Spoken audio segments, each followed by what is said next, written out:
All right, what's going on, guys? Trev back again, here to bring you another video. This one's going to be doing another Walking Dead video for today, leading up to the mid-season finale, coming up this Sunday night for the Walking Dead Season 10, Episode 8. In this one, we'll be doing our second Q&A for this week, giving our thoughts on lots of different things after that huge Episode 7, and whether or not we think that Gamma will eventually become a full-on survivor.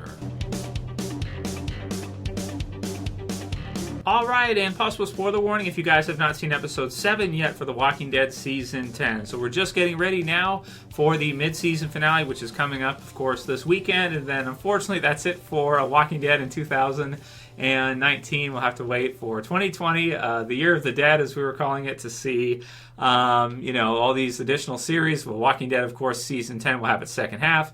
Then we'll get the Walking Dead universe, the third series, and then, of course, we'll get Fear after that. So we're going to have 42 weeks of Walking Dead next year. So it's going to be great next year, but we're going to have to wait for it a bit because it's going to be a couple of months.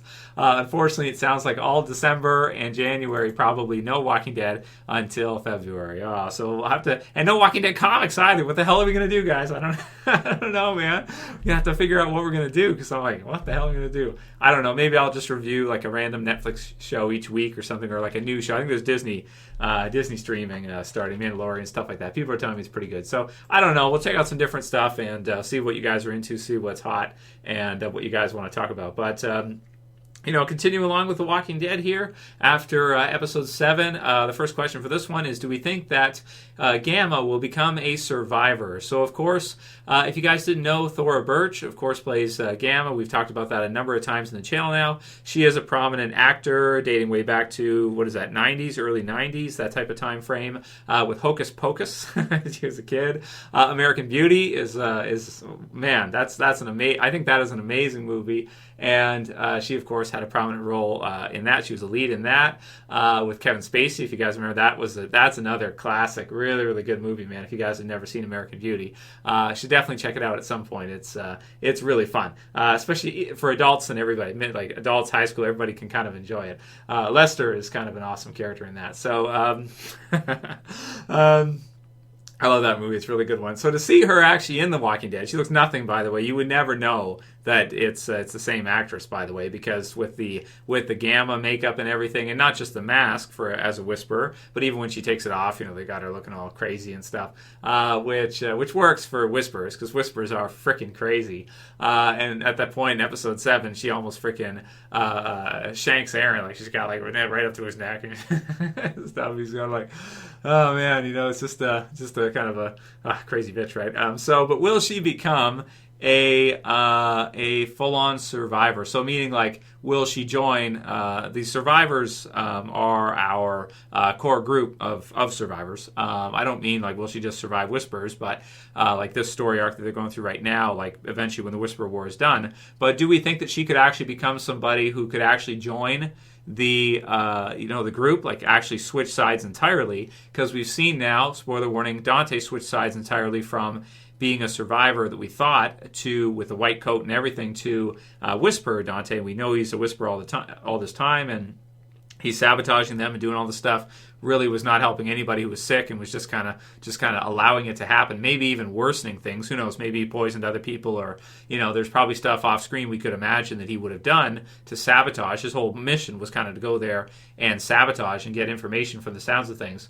But do we think that since the Whisperers have gained one and the survivors have lost one with that turn for Dante, do we think that the opposite could happen with the Whisperers too, where Gamma could be the antithesis of that, the opposite of that, and she could have started as a full-on important Whisperer and then cross over to becoming a survivor eventually? Like maybe Aaron can sort of work with her and that kind of thing, and show compassion to her and treat her well, and eventually she could switch sides 100% as well too, and go against Alpha after finding out that Lydia is, of course, still alive, in which case many of the others may find that out as well too, because Lydia has now crossed the border and gone into Whisperer territory. So she's probably going to get spotted. People are probably going to figure it out, and pretty soon probably all the Whisperers are going to know that Alpha is a total complete hypocrite and a liar, and Alpha is not willing to do the things that she forces the other Whisperers to do,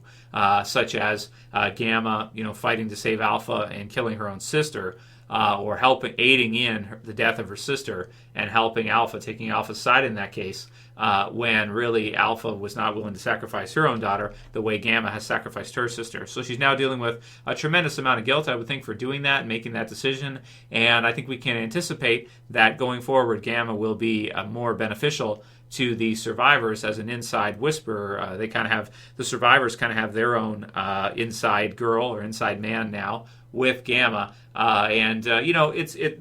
So I think that part is a no-brainer that's going to happen for the rest of the season probably. But then after that, do you guys think that maybe she could be such an important character that she could out-survive the Whisperer's kind of story and eventually join these survivors full on and become like a prominent survivor for at least a few seasons or something? That one is a better question, I think. And right now I'm thinking because they have so few kind of prominent, after the Pike scene, and they killed off all those people, and even before that, losing Rick, and now losing Michonne, losing, and then all the deaths each season that happened, all the war deaths, Morgan going to Fear, like all these prominent, characters after they've all left. Do we think it's possible that Thora Birch's character Gamma could become a season regular type character next year, season 11 and afterwards, and actually become a more prominent, member of the group and kind of a prominent Walking Dead character overall? So, I'm not sure with this one right now. I thought at first that Gamma would probably be a season character and that by the end of the season we would likely see her be killed off. But that was before we found out that she was going to turn on Alpha, which is looking like now she's going to, and kind of become an inside person for the survivors. So it's because she could become a good guy, that could be an interesting story arc for her to start out as a full-on Whisperer bad guy and then maybe out-survive the Whisperer story arc and stay in the series. I'm not sure for Thora Birch, her being kind of a more prominent actress, if they'd be able to kind of keep her on each year. Sometimes you have to question, like, is it worth it for them to keep them around all the time if they're prominent? And I think for her, maybe for now, I'll predict that basically since we're seeing this kind of turn for her, I think she might actually become like a regular series, like season 11, season 12 type of survivor later on. So we can maybe expect some pretty cool things from her in the future, and maybe her kind of being redeemed and helping take down Alpha and take down the Whisperers. And if she does, then later on, maybe she could join and kind of be a long-running survivor for years to come, maybe with Aaron, right? Aaron could be like your Rick 2.0. You could have her. You could have Yumiko fill in some spots there that Michonne's going to leave, and kind of continuing on forward from there. It feels like they need more characters on the good side, right now, like on our good guy side. It just feels very shy. I mean, you've got Ezekiel, who's badly sick, and we know that he doesn't have much time. We just lost Sadiq as well, too. It's just, it just feels so shy that they've got to add. So I think she could be a cool one to kind of add in somewhat of a similar fashion to someone like maybe Negan, where he starts out as a brutal bad guy, and then eventually he kind of transforms. So maybe we'll see that with Gamma too, and hers would be even easier to do, I think, than Negan's was. It was a little bit at times like Rick sparing Negan was a little bit strange and stuff like that. People, that was the reason we were given for Carl's death. That we were told is that it was to make it so that Rick wouldn't kill Negan. So I don't know if that makes sense to you guys. That's what he said. So I don't know. Next one comes from Anna Hunt, who says, "Why didn't Lydia tell everyone in Alexandria that Dante was a Whisperer?" So that was one of the counters to the theory that Dante could be a Whisperer spy. And if you watch it through, though, Lydia is there, Dante is there, but and I think that Lydia does get beaten, so she gets at least checked by a doctor. But I don't know if it was, I can't think back to if it was Sadiq who checked her or if it was Dante who checked her. I would think that it probably for Dante was pretty close a good number of times. That's what I'm thinking. I'm thinking that for Dante, he probably had a number of close calls, even back to the premiere where Sadiq is looking at his mouth and maybe trying to figure out, like, do I recognize that or no? And then Dante counters it well with a homophobic probe to say, like, hey, are you gay? All right, kiss me already. Or like, are you gay? Or why are you staring at my mouth? What the hell's going on? He does a good way to kind of make it inappropriate for Sadiq to keep doing it, right? By like going the homophobe card, right? Pulling the homophobe card on him, right? We'll see, man. But okay, so with Lydia, like, I don't think it's people say, well, it's a plot hole, whatever. I mean, when you send someone in as a spy like that, that's an extremely dangerous job. I mean, you're behind enemy lines. They can't know if they somehow find out that you are in the opposition side of things, then you're probably going to get killed or at least thrown in prison or whatever. So maybe tortured, stuff like this. So, he's had a number of close calls. Even when the Whisperer that's captured, sees him, and what does Dante say to him? Don't try anything, okay? And the guy's just so calm. He's just like, the Whisperer that was captured. Because, of course, Dante ended up poisoning him. But, it's just like, man, there's probably been a number of close calls for Dante. He's been right there. And Lydia, I would think Lydia probably would have recognized him, but they wear the masks a lot. And who knows, he could have looked a lot different and whatever. He could have changed his appearance somewhat. So I guess it just somehow he made it through and nobody noticed until now, and Siddiq did, and then that was when this all happened. Max Montair says, remember, Dante is prior military. So that he was able to defeat Siddiq in a one-on-one fight. Well, I mean, Siddiq is a doctor, A.B. Nash is in pretty good shape. He's not too lean. He looks like he's got some muscle on him, right? So he looks like he can handle his own. But I mean, he's a doctor. He's not a fighter. He's not a Whisperer who's been out there in the frickin' woods for 8 years or however long, like surviving on the land, running around hunting and tearing things apart and fighting and killing people and doing all this stuff.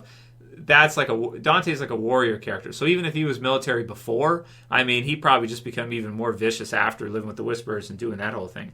But I can't emphasize enough that a rear naked choke is such a basic and easy technique that literally kids can do it. It's even so basic that it's probably built in to us at an instinctual level to just grab a head and choke. And there's lots of ways you can do it. Like you could do a guillotine from in front. So let's say someone shoots on you. If you just stop them and you tuck underneath, you grab, you can literally do a choke. You can do it that way. You could do rear naked from behind. You can grab head and arm and just any way you grab a head and you just squeeze. If you're strong enough, if you can grab a head, even a head and an arm sometimes. You can do blood chokes, head and arm, whatever. If you just grab a head and squeeze, you can be military, whatever. Kids can do this. I mean, it is not... You look at kids who wrestle. You see brothers who wrestle, and they headlock each other. What do you think a headlock is? It's like... It's part... all you got to do is finish it up or go totally brutally vicious with adult strength on it, and that's it. So I can't emphasize enough that it's such an easy thing. And I also look at it as, Dante had the jump on him. Siddiq was turned around, and Dante was ready, and Dante knew, and Siddiq was just figuring things out, and Siddiq hasn't been sleeping, and I view it as he really had no chance, in that case. It really wasn't. He's been going through all this PTSD and all this stuff, and I just view it as like, yeah, even if Dante wasn't military, I mean, okay, that's one thing, but, I mean, does it really matter? It's like, not really. I mean, he just about had no chance. Dante is bigger too. Siddiq really had no chance in the case at all. Even in a case where the person has a jump on you and they know and you don't know that it's going to be, I mean, the attacker is going to have a huge advantage in that case most times because they know what's coming and you don't. Or once you figure it out, they know it's time and they strike first. So yeah, he had really no chance. Casey the Chaotic says, dang, I wasn't expecting Dante at all, man. Looking back on it, it seems like it should have been obvious, but dang, I was starting to like Dante. And that's funny, that's true. He comes across at the beginning as annoying to me, and then I start to like him. I think I did say in my last review last week that I liked him, and I thought he was really funny and stuff like that. And now, of course, this whole thing happens. He was really good at kind of playing a part, because as being like a warrior type of character, they tend to usually not be that funny. Jesters, as if you want to go for an archetype, jesters are comedic people who are really funny. They're usually not warriors. There's usually a difference. Warriors are usually, I'm talking in terms of archetypes here. They're usually strong, cold, like military, or like, just people that are like a police officer, things like this, like really, really strong and stern and cold, and they don't joke around and mess around a whole lot. Most of the time. I mean, of course, there are people who can have different sides of personality and everything, but in terms of pure characters, what I'm talking about at the base level, that's true. But that he seems more, since we got to know this, he's like a whisper warrior character now. AmnestX says, and with that, Carl's death became officially pointless. So, like I said before, that was the reason Gimple gave for Carl's death. It was to make it so that Rick wouldn't kill Negan. Did it work? Did it not work? I don't know. I don't know. I maybe I'd say no. It didn't really work. I mean, I can't really defend it. I'd like for at some point in time, maybe in the future, one day, if any of you guys ever get a chance to ask Gimple a question, like at Comic-Con or something like that, ask him why Carl had to die or what the idea was behind Carl's death. I don't think he'll answer you. I don't think so. But, it could be cool to kind of know eventually. Brian Achim says, DAD, doctors always die in The Walking Dead. So don't be a doctor in The Walking Dead is basically the takeaway of the whole situation. Don't be a doctor or you will be killed off. Just like Denise, just like, who else? Herschel was kind of a doctor. Just like any of those, type of characters. Sadiq. Jojo to the end says, I don't care what they got to do. They got to make him look at the flowers. No chances. So he or she wants Dante dead. They want Dante just done, right? They're so pissed off what he did. And it was so brutal and stuff. I just think it's so sadistically nasty that he was the one who held him there and forced him to keep his eyes open. And he has to be the one now to kill him, and he does it the same kind of way. But you know what? That's actually, if you guys didn't know this, there's something to that people get comfortable with a certain thing, and then they do it, physically, I'm talking, if you get into fighting and things like that. A lot of people, they have a few things they do really well, and they kind of get really good at them, and then they kind of stick to them. They're their go-tos. So it could be like a good jab, or I don't know, a right hand, or things like they figure out, they have success with some stuff. They build up confidence with a certain move or technique or something, even as basic as it is, and they go back to it a lot, and they just get good at it. But it's kind of sad that that's what he did before to him, and now he did the same thing again. But that's realistic too, because that's what a lot of people do. They get in a fight, they do a certain technique, they do a certain thing, and then they get another fight later on. They do the same thing. They try to do the same thing. I use guillotines a lot when people try to wrestle with me. If they try to take me down, I always go. It's just like something you just do. If someone tries to take you down, you just go for a guillotine right away, and you just squeeze and you sprawl. And you just I don't know. It's just what you do. For me anyway. You can quarter, you can do lots of other things like that. But for me, that's what I do. I don't know why. It's just, again, like I said, people get used to certain things and they just do it. It's like a program response or something, especially once they've had success with it. So Erica Willis says that she thinks Rosita is going to catch Dante. Maybe she will. That would be brutal if she was the one to see it and kind of freaked out and then ran off screaming, and Dante was like, oh, fuck, I'm screwed. So then Daryl and the others came running in. I hope that's the way the mid-season finale starts, because I just can't wait to see him get caught. I hope he gets caught red-handed, because it's just so nasty what he did, and it's so terrible. You'd think that once after he went in and stuff like that, once Sadiq was that close to him, you'd almost think he'd want to leave or run off or something, because he'd almost get spooked that Sadiq would figure out who he was, especially after him staring at his lips and stuff like that. I don't know. Giuseppe DeRosa, could we possibly see Michonne leave in the mid-season finale? No, I don't think so. I think it's going to be the second half. I would be shocked and very surprised if we did actually see Michonne leave in next episode. I'd almost guarantee, no way Michonne's not leaving in the mid-season finale unless she dies out of nowhere. But I don't think that's going to happen either. I think it's going to be the next half. There's just too much stuff happening right now to do a big character death just like that right now. It's so unnecessary. He just killed Sadiq, and I just don't see it right now. I think they're going to delay it. I think our major character death we just got to see, really. You don't need another one after that. Cap sortie with our last one is, do you think Frank Darabont would be a good choice to direct the Rick Grimes movies? So there's something that another thing that will never ever happen. Cap will never happen. There's really no point in talking about it because there's zero chance. I'm not going to say there's a 1% chance. There is zero chance that would ever happen, considering their lawsuits and stuff they're wrapped up in right now with Frank Darabont and the history between AMC and Frank Darabont.